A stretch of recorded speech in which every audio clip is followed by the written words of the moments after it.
Afghanistan says Pakistan bombed a drug rehabilitation hospital, killing at least 400 civilians. Pakistan says that's completely false and insists it's only hit militant targets. Hello and welcome to The Print. I am Samah Qundeel, and let's break down why are tensions between these two countries spiraling again.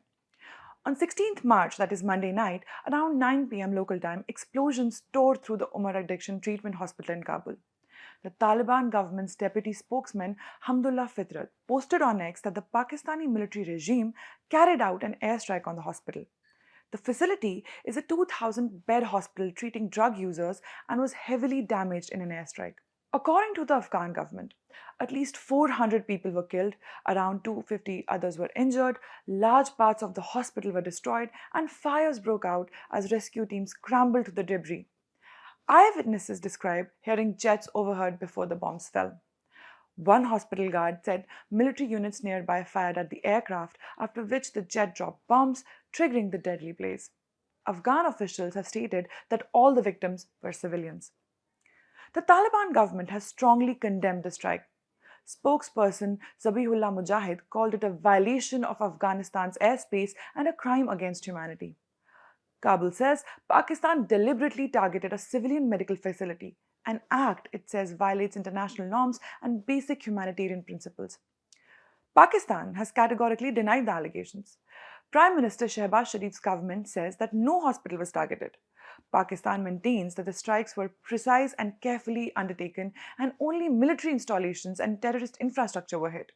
According to Pakistan's Minister of Information, Ataullah Tarar, the targets included ammunition depots, technical equipment storage, and bases used by the Afghan Taliban-linked fighters and anti-Pakistan groups. Islamabad argues these facilities were being used to launch attacks against Pakistani civilians. Pakistan also accused Afghanistan of spreading misinformation to stir anti-Pakistan sentiment and deflect from what it calls Kabul's support for cross-border militancy. This incident didn't happen in isolation. Afghanistan and Pakistan have been locked in an escalating conflict for about 3 weeks, since Pakistan declared open war on its neighboring country on February 27. The latest violence follows cross-border shelling, airstrikes by Pakistan last month, and retaliatory attacks by Afghanistan. Clashes have already killed civilians on both sides, including children in border regions like Khost. At the heart of the conflict is a long-standing dispute. Pakistan says Afghanistan is harboring militant groups, especially the Tehreek-e-Taliban Pakistan, also known as the Pakistan Taliban. Kabul denies this. The situation is now drawing global concern. The United Nations Security Council on Monday condemned terrorist activity linked to Afghanistan and urged the Taliban government to do more to combat militancy. Meanwhile, countries like China have attempted to mediate, but with limited success so far. Even a ceasefire brokered earlier by Qatar in October 2025 has now been collapsed. Experts say this conflict risks becoming far more dangerous.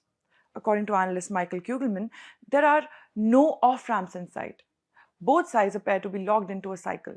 Pakistan continues targeting alleged militant bases. Afghanistan responds with retaliation, possibly even asymmetric tactics like drones or proxy attacks. And as the violence escalates, civilians are increasingly caught in the middle. The humanitarian impact is already severe. The World Food Programme says over 20,000 families have been displaced and emergency food aid is now being mobilized. Thank you for watching. For more such updates, follow The Print.